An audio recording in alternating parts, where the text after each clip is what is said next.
men set out into the Pacific Ocean on wooden rafts over 500 years ago and reached islands that Europeans would take decades to find.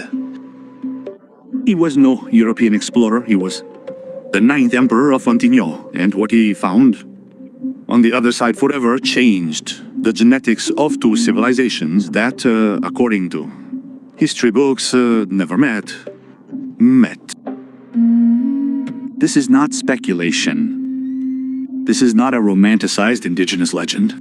In 2020, one of the most important scientific journals on the planet, Nature, published a study that analyzed the DNA of current Polynesian populations and found something that shouldn't be there. Genetic material of South American origin, specifically Andean, dating back to approximately 1200 CE, before Columbus, before Vasco da Gama, before Europe knew the Pacific existed. The man behind it all was named Túpac Yupanqui, and his story is one of the most brutally ignored in human history. To understand why this journey happened, you first need to understand the world into which Túpac Yupanqui was born. He was not born in a hut. He was born in Cusco, the city the Incas called the navel of the world, a perfectly assembled stone capital at over 10,000 feet that featured aqueducts, gold-plated temples, and a road system that covered over 14,000 miles. More than the entire road network of the Roman Empire at its peak. The untrammeled road system, the Chapacñan, ran from present-day Colombia to northern Argentina and Chile. Túpac Yupanqui grew up knowing that the world he would inherit was the most powerful in the Americas. His father, Pachacutec, had taken a regional lordship in Cusco and turned it into a continental empire. The transformation occurred in a few decades with a speed that remains impressive even compared to the most aggressive military expansions in world history. Pachacutec was the Andean equivalent of Alexander the Great, but with something Alexander never had: a functioning administrative system. The Tuantinoyo not only conquered, he assimilated, integrating local elites, relocating entire populations to break up pockets of resistance, and building roads and food depots called Colcas in each new territory. He was an imperial machine of bewildering sophistication. And what Pachacutec left to Túpac Yupanqui was that mechanism operating at full power. The problem, and this is something historians of imperial dynasties know all too well, is that the son of a legendary conqueror always faces the same dilemma. How do you prove that you are as great as your father, when your father has already conquered everything inside Teku? Túpac Yupanqui had options. He could consolidate what already existed, administer the enormous territory he had inherited, and go down in history as a good manager. That was the safe option. Or they could expand north, south, and east toward the Amazonian territories that the Incas viewed with a mixture of contempt and fear, or toward something completely different: the ocean. The ocean. The connection with the sea came about in a way that seems almost cinematic, but which is documented in multiple chronicles. When Túpac Yupanqui was still his father's main general, leading the expansion campaigns toward the north of the continent, he reached the coasts of present-day Ecuador, and there, in the ports of what is now the province of Manabi, he encountered a culture that the Incas had never seen before. On that scale, the Manteños, Huancavilcas, the Huintamnorcas, The Montaños were something unique in the pre-Columbian American context. They were not mountain warriors, nor were they farmers from the highlands. They were maritime saltwater traders with centuries of oceanic experience. Their trade networks reached from present-day Mexico to southern Chile. They traded spondylus, that sacred shell that the Incas valued above gold for their religious rituals, copper, emeralds, and textiles, all along the eastern Pacific coast. And they did it on rafts, not river rafts, ocean rafts. Enormous vessels built of balsa logs that could carry several tons of cargo and crews of 20 or more. When Túpac Yupanqui saw these vessels on the water, with their cotton sails unfurled and their navigation systems, unlike anything the inland Andeans had built, he understood that there was a dimension of the world that his father had never explored. And then the merchant arrived. The chronicles being slightly differently, depending on the chronicler, but the core is consistent. A man named Antare in some versions came to Túpac Yupanqui with information about lands to the west. He spoke of two islands, Abachumbi and Ninachumbi, of people living on them, of wealth. Historians have debated for decades whether this merchant was a navigator from Montaño who had accidentally reached the Polynesian islands, whether he was a Polynesian, or whether his story was simply a legend amplified by Ulingasi Zaire Sheikh to explore. What is not in dispute is the consequence. Túpac Yupanqui decided to go. That decision, made sometime between 1465 and 1472, according to historical estimates, was probably the boldest of his life. And Túpac Yupanqui made many bold decisions. It is necessary to understand the magnitude of what it meant to go out to the Pacific in that context. The Andes are visible from the Peruvian coast on clear days. The Andeans lived with the mountain as a permanent reference. The ocean was the negation of all that. Without mountains, without roads, without messengers who could carry messages, without the kolka to resupply, without the imperial system that made everything work. Going out to the Pacific was leaving the known world in a way that no military campaign to the south or north implied. And yet it happened. Preparation for the voyage must have taken months. Chronicles mention an armada of impressive dimensions with numbers ranging from several thousand to 20,000 men, depending on the source. Those numbers likely include all the supporting infrastructure on the coast, the reserve crews, and the warriors who would remain on land to protect the embarkation points, Mantis Finatis As. The fleet that actually crossed the ocean was smaller, but the logistical effort of assembling it, equipping it with enough water and food for weeks of sailing without land in sight, and organizing it under the direction of the navigators from Montaño, who knew the ocean was on a scale unprecedented in American history. The navigators from Montaño brought something that cannot be underestimated: accumulated knowledge. They knew how to read the ocean. They knew the patterns of currents, the behavior of clouds over distant land, the flight of certain birds that never stray too far from shore, the changes in the color and temperature of the water that indicate the proximity of land. That knowledge was not written down. It was in the memory and bodies of men who had grown up at sea. And there was something else.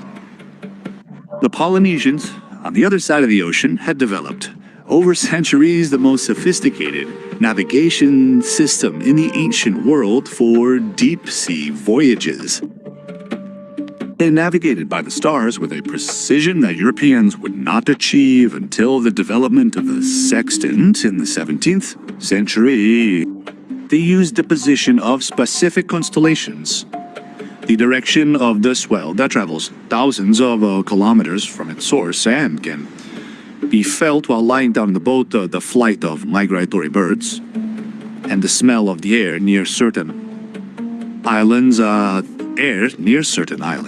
It was a complete science, passed down orally from generation to generation, that allowed them to cross the Pacific with astonishing accuracy. The question that researchers have been asking for decades has been, did Polynesians get to South America first, or did South Americans get to Polynesia? The answer that the 2020 Nature study suggests with the strongest statistical strength to date is that the main gene flow was from South America to Polynesia. That is, someone left the American continent and arrived in the Pacific Islands. That's perfectly consistent with what the chronicles describe in an organized expedition that set out from the South American coast. Now reconstruct that journey in real physical terms. The Humboldt Current rises from the south along the coast of Chile and Peru. It carries cold water north, and when it reaches the geographic equator, in the order after, pushed by the trade winds. If a ship enters that current and lets itself be carried along, the ocean almost automatically pushes it west. It's the same dynamic that the early Polynesians used to colonize the Pacific Islands, moving in the opposite direction. Lord Heyerdahl demonstrated this in practice in 1947. He built a raft following pre-Columbian designs. He named it Coniqui, after an Andean deity, and sailed from Callao in Peru to the Tuamotu archipelago in French Polynesia. 101 days on the open sea with no motor, no modern navigational technology apart from a radio for emergencies. The current and the wind did most of the work. When he reached the Polynesian islands, the academic world treated it as an extraordinary feat of an eccentric adventurer.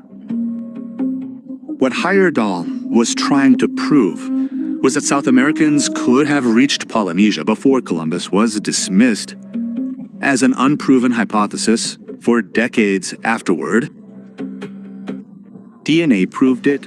There's no getting around it. But there's a dimension of the return that's rarely discussed, that's, in terms of nautical prowess, just as impressive as the outward journey. Getting back from Polynesia to South America against the prevailing currents required an entirely different route. You had to sail south first to lower latitudes where the south winds blew, west, and the Antarctic circumpolar currents push in the opposite direction, Fufai, towards the east. It was a longer, colder, more dangerous route in terms of climate. The nights in those latitudes are longer. The cold is more intense. The waves are bigger. And yet, the chroniclers say that Túpac Yupanqui returned. That return is, for me, the most silent and most convincing evidence that this was not an accident.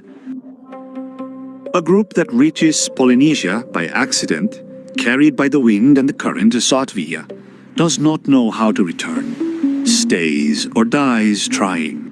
The fact of the return implies knowledge of return navigation. It implies that someone on that expedition knew enough about the ocean to find the return route. And that speaks to a South American nautical tradition much more sophisticated than the official history wanted to recognize. When the expedition arrived back in Cusco, Túpac Yupanqui did not arrive empty-handed. The chronicles are specific and consistent on one point. He brought evidence, skins, objects, and most importantly, people, human beings of Polynesian origin who set foot on land, Andean. The chroniclers describe them as having an appearance different from that of the known American peoples, with features that corresponded to the Polynesian physiognomy. These individuals lived in Cuzco, at least temporarily, under the category of prisoners or captives of conquest, which, in the Inca context, did not necessarily mean permanent slavery, but rather forced incorporation into the imperial system. Ipilikiti. Every time someone in Hawaii, the Marquesas, Rapa Nui, or New Zealand eats kumara today, they are eating the direct aromenos of a political and military decision made by an Inca in the 15th century. That 600-year causal chain seems to me to be one of the most astonishing in human history. Now Easter Island enters this story because Rapa Nui has a special relationship with the Túpac Yupanqui's voyage that deserves separate attention. Easter Island is the most isolated inhabited island on the planet. It is more than 3,500 kilometers from the Chilean coast and more than 2,000 kilometers from its nearest neighbor. When Europeans arrived there in the 17th century, they found a population that had survived in this extreme isolation by building the moe, these volcanic stone statues that are up to 1,200 feet long. 20 tons, the exact purpose of which remains debated, and they found something else. Among the Rapa Nui population was a proportion of American genetic material that the nature study clearly identified. The percentage of American ancestry in present-day Rapa Nui is not trivial. It is enough to indicate sustained or repeated contact, not a one-off, single-generation event, which suggests that either Túpac Yupanqui reached Rapa Nui directly, or that after initial contact in another archipelago, the Polynesians redistributed that genetic material along their internal trade routes, including Easter Island. The Polynesians were not static people.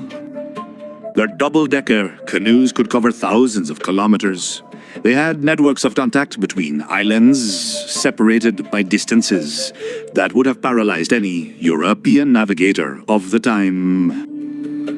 There is one element of the naval technology of this voyage that deserves its own moment because it reveals something about the Manteño civilization that history has treated with great injustice. Balsa wood rafts they used were not primitive in the pejorative sense. They were sophisticated. In a way, a different approach to European sophistication, and in some specific technical aspects, they were superior in system of D. Those vertical planks that were inserted between the logs of the raft and could be raised or lowered selectively were an elegant naval engineering solution. Here's how it worked. If you wanted to turn to port, you lowered the starboard side guards and raised the port ones. The differential resistance of the water created a rudder effect without the need for rudder. You could change course with the crosswind, with an efficiency that Europeans, stern-steer vessels, could not match in certain conditions. When 10th century European navigators described these rafts in their chronicles, several haste expressed genuine admiration for their maneuverability. Captain Bartolome Ruiz, Francisco Pizarro's pilot, captured a Manteña raft on the high seas in 1526. He described it as large as a ship, with cotton sails and abaca rope rigging loaded with pottery, wool and cotton fabrics, and the pieces of silver and gold. Silver and gold. That description is of a sophisticated commercial vessel. 1833 erased more than lives. It erased knowledge. The Quipus, where the Kipuka recorded the official history of the empire, were systematically destroyed. Not all of them. Some survived and are in European and American museums, still partially untouched. Decipher. But the vast majority has disappeared. The detailed record of Túpac Yupanqui's voyage, if it existed in the form of a quipu, is almost certainly among the lost too. What survives came to us through Spanish chroniclers who interviewed descendants of the Inca elite in the decades after the conquest. Pedro Sarmiento de Gamboa, who wrote his history of the Incas in 1572 at the behest of Viceroy Toledo, recorded the account of the voyage with a level of detail that suggests his oral sources were telling it as established fact, not vague legend. Juan de Betanzos, Miguel Cabello Balboa, and other chroniclers also mentioned the voyage with varying details, but a consistent core. Túpac Yupanqui crossed the ocean and returned with evidence of lands to the west. For 4 centuries, these accounts were treated as convened in myth stories the Incas told to aggrandize their ancestors. The prevailing scholarly attitude was that if Europeans hadn't documented it, they probably hadn't had happened. That says much more about the biases of Western historiography than about the veracity of the chronicles. The change began with Heyerdahl, who was Scandinavian, adventurous, and headstrong, in a way that turned out to be exactly what history needed. His 1947 Tiki expedition was a scientific experiment disguised as an adventure. He demonstrated that the journey was physically possible, but his theories about who had arrived and where were met with hostility by the archaeological community, which at the time was strongly advocating a colonization of the Pacific from west to east, that is, from Asia to the Americas, and not the other way around. What Heyerdahl could not have known in 1947, because the technology did not exist, was that genetics would end up proving him partially right decades after his death. Not in all of it. He had ideas about the colonization of Polynesia from South America that genetics does not bear out. Polynesians are of Asian origin, of course, but at the specific point of South American Polynesian contact before Columbus, DNA told Heyerdahl that he was right. The study of 2020 analyzed the complete genomes of 111 individuals from 15 different Polynesian populations and compared them to ancient and modern DNA databases of American populations.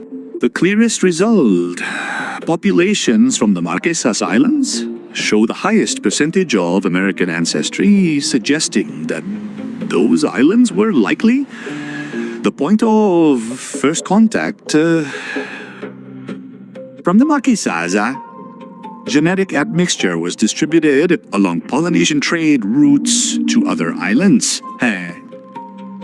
Easter Island shows significant American ancestry.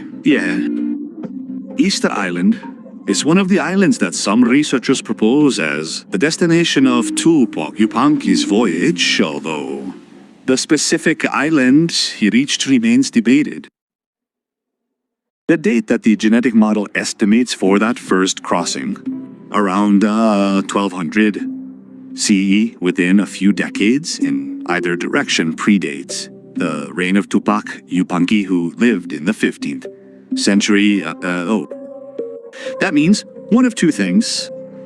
Either contact occurred before Túpac Yupanqui's voyage, perhaps on expeditions from Mindanao, that the chronicles did not record in the same detail because there was no emperor involved, or the genetic date has a greater margin of error than the model estimates.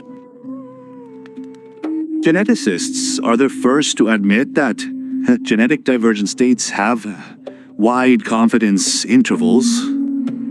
100 may actually be 1350, the center point. Does not change before.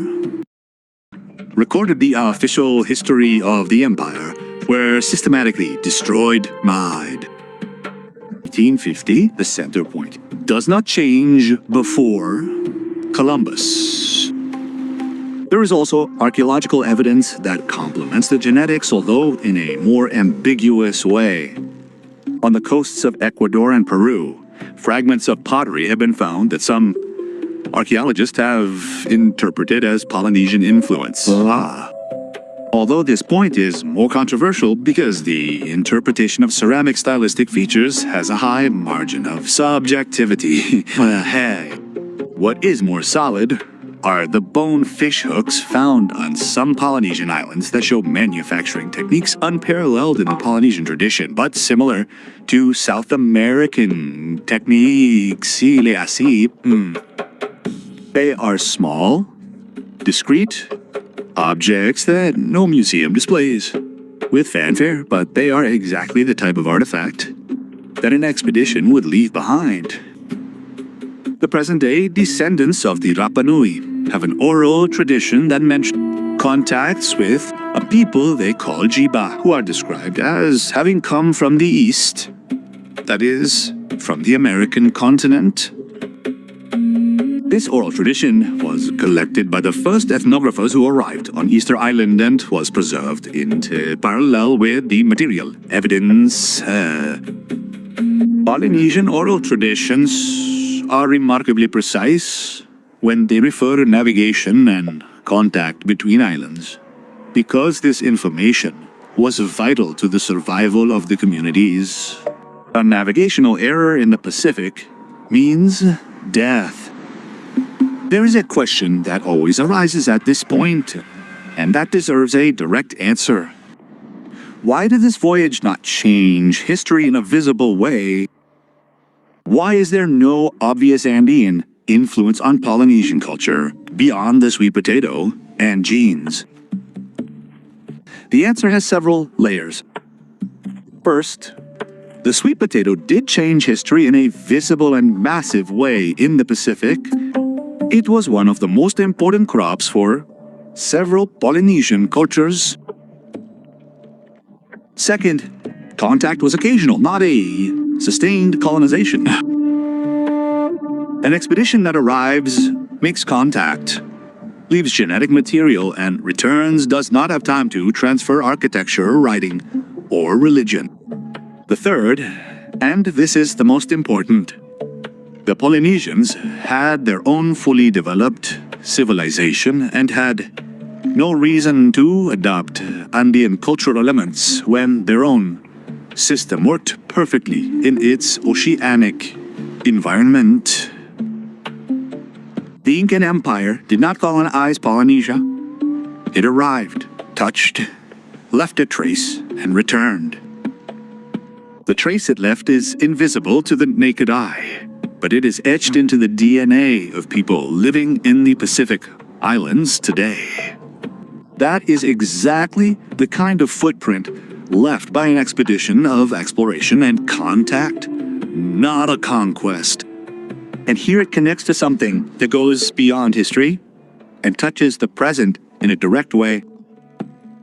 The narrative of discovery, this idea that Europeans opened the world to themselves in the 10th and 12th centuries, is one of the most persistent and most damaging narratives in modern history.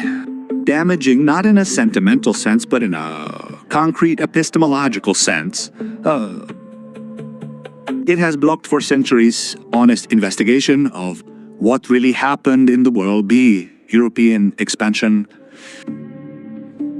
When Heyerdahl proposed in 1947 that South Americans had reached Polynesia, the academic rejection was immediate and, in many cases, disproportionate, not because the evidence was weak, but because It contradicted the dominant narrative framework at work. That framework said, the great voyages of ocean exploration were made by European seamen. Everything else is local myth. That prejudice took decades to erode, and what finally eroded it was not a historical argument, but a laboratory analysis. That no ideology of its own. DNA has no prejudices. The gene doesn't know that it's not supposed to be there. And there's something else that this story reveals about the 15th century world that I find fascinating in terms of comparative scale. When Túpac Yupanqui crossed the Pacific in Europe, Constantinople had fallen to the Ottomans just a few years earlier in 1453. Portugal was exploring the African coast in caravels that had never sailed the Atlantic. Columbus was still a boy in Genoa. The idea of crossing an ocean into the unknown was what was Igai at the time, but a terrifying fantasy isekai. For Túpac Yupanqui, it was a calculated political decision that he executed with the technological and human resources available to him. Arori Unhadi. That does not make Túpac Yupanqui superior to Columbus or the Inca superior to the Europeans. It makes the pre-Columbian world much more complex, much more active, and much more interconnected than the history told from Europe wanted to acknowledge. Civilizations with oceanic ambitions, with functional nautical technology, and the courage to use it existed at both ends of the largest ocean on the planet, simultaneously, without knowing anything about each other. That is the real world of the 15th century. Not the world of Europeans illuminating the darkness of the rest. The world of multiple, highly complex civilizations, moving, exploring, trading, and intermingling on a scale that the dominant narrative of the last 5 centuries has systematically reduced to a footnote.